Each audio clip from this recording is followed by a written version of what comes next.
Yobe confession has fans shaking. Would you be able to forgive the men who gruesomely murdered your father? That was the struggle of a woman who appeared on confession show Yobe on Tuesday to listen to her parents' murderers ask for her forgiveness. The pair had been sentenced to 74 years in jail for the murders. They detailed how the crime took place and how her father was murdered after apparently helping one of his murderers get his life together.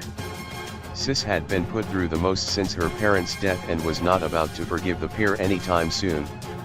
And fans watching the show agreed with her. They took to social media during the show to share their disgust with the pair and offer their support to Sis.